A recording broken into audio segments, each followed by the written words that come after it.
Hello mga karkrod! Sa video na ito ay tatalakayin natin ang ilan sa mga kinakailangan mong malaman tungkol sa seasonal employment sa Ireland.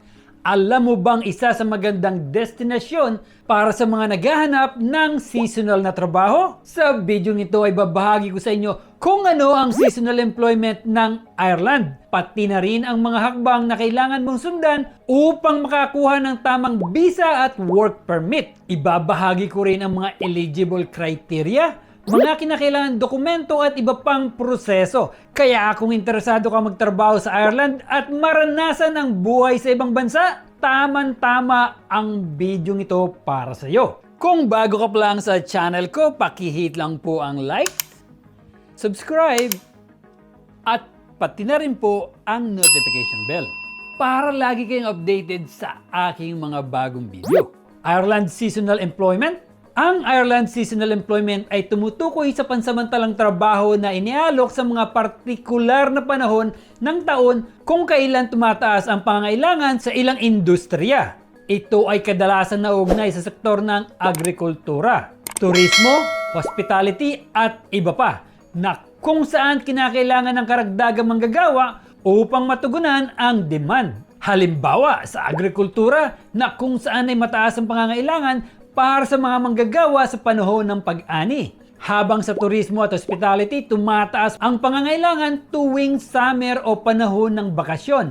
Ang ganitong uri ng trabaho ay karaniwang may tiyak na tagal at natatapos pagkatapos ng peak season. Nagbibigay ng oportunidad para sa mga manggagawang pansamantala at karagdagang kita para sa mga nais magtrabaho sa iba't ibang panahon ng taon. Ang estimated hourly rate ng isang seasonal job ay 12.70 euros o katumbas na 802 pesos bawat oras. Paano makakuha ng visa at permit? Una, kailangan mo makakuha ng job offer mula sa isang lehitimo at aprobadong employer sa Ireland at tiyaking sumusunod ito sa mga requirement na itinakda ng Irish Immigration Authorities. Pangalawa, mag-submit ng visa application sa kaukulang Irish Embassy o consulate sa iyong bansa. Kasama sa application ang job offer, passport at iba pang dokumentong hihingi nila sa iyo. Pangatlo, maghintay na ilang linggo para sa proseso ng visa application. Kaya't mainam na mag-apply ng maaga bago ang planadong petsa ng pagbiyahe. Kapag naaprubahan, makakakuha ka ng visa at permit na kung saan ito ay magbibigay daan sa iyo upang makapasok at makapagtrabaho sa Ireland sa loob ng tinutukoy na panahon. Pagdating sa Ireland, magparehistro sa Garda National Immigration Bureau kung kinakailangan at maging pamilyar sa mga lokal na regulasyon at tiyaking sumusunod ka rito sa buong pananatili sa bansa. Ang pagkakaroon ng tamang dokumentasyon at pagsunod sa mga hakbang na ito ay mahalaga upang maging matagumpay ang iyong aplikasyon bilang isang seasonal worker sa Ireland. Visa at permit sa Ireland. Ang long stay visa ay kilala rin bilang Type D visa na ibinibigay para sa mga layunin ng mahabang pananatili sa bansa, karaniwang higit sa 90 days. Nagbibigay rin ito ng legal na pahintulot para sa pagpasok at pananatili sa bansa para sa isang tiyak na tagal ng panahon. Nakadalasang kaugnay sa layunin ng aplikante tulad ng habang nag-aaral o habang nagtatrabaho. Sa bansang Ireland, may iba't ibang uri ng work permits na inaalok para sa mga dayuhan na nagnanais magtrabaho doon. Narito ang ilan sa mga pangunahing uri ng work permit. General Employment Permit. Ito ay isang karaniwang work permit na inaalok para sa iba't ibang uri ng trabaho, maliban sa mga trabahong kasama sa ineligible categories of employment. Ang employer ang dapat mag-apply nito at kailangang patunayan na walang sapat na IRIS o EEA na mamamayan na kaya ang trabaho. Critical Skills Employment Permit. Ito ay para sa mga trabaho na mataas ang pangangailangan at may mataas na sahod tulad ng mga nasa IT, engineering, at healthcare sectors. Ang layunin nito ay mag-akit ng mga highly skilled professionals. Dependent, partners, spouse, employment permit. Para sa mga asawa, partner o dependents ng mga may hawak ng critical skills, employment permit o mga researcher na nasa ilalim ng hosting agreement. pinapayagan sila nito magtrabaho sa Ireland. Intra-company transfer employment permit para sa mga empleyado ng multinational companies na kailangan ilipat sa kanilang opisina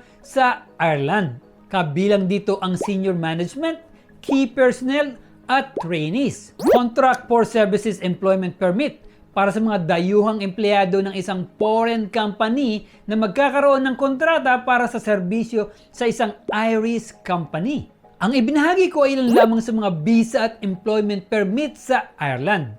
Upang legal na makapunta at makapagtrabaho sa Ireland, kinakailangan mo ng permit at type D visa. Para malaman ang buong detalye tungkol sa mga iba't ibang visa at permit ay maaari ninyong bisitahin ang website ng Department of Enterprise, Trade and Employment. Narito ang eligibility criteria para sa Ireland Seasonal Employment. Valid job offer, entry visa, employment permit, Irish residence permit, age, financial capability, health insurance, at clean criminal record. Ito naman ang mga ilang dokumento na kailangan mong ihanda. Ito pa. At ito pa. At yun lamang po mga ka-recruit, ang seasonal employment sa Ireland ay tunay nga na nag-aalok ng maraming oportunidad para sa mga dayuhang manggagawa na naghahanap ng pansamantalang trabaho sa isang makulay at progresibong bansa. Ang karanasang ito ay hindi lamang magbibigay ng kita, kundi pati na rin ng pagkakataon na matuto ng mga bagong kasanayan, makilala ang iba't ibang kultura at tamasahin ang magandang tanawin at kasaysayan ng Ireland. Mahalaga lamang na sundin ang mga tamang proseso at tiyakin na kumpleto ang lahat na kinakailangang dokumento upang maiwasan ang anumang problema sa immigration at masiguro ang isang maayos at matagumpay na pananatili sa bansang Ireland. Kaya laging tatandaan mga ka-recruit na ang buhay ay punong-puno ng hamon at ang pag-apply ng trabaho ay isa na rito. Pero kung tayo ay magiging masipag at matyaga at willing na magsakripisyo para sa magandang buhay, sigurado akong makakakuha kayo ng isang seasonal work sa Ireland. Kung nagustuhan nyo ang video ito, mag-iwan lang po ng comment sa comment section sa baba. At para sa napakagandang playlist, pindutin lang po dito. At para sa napakagandang recommended videos, paki-pindot lang po dito. At paki-subscribe na rin po dito.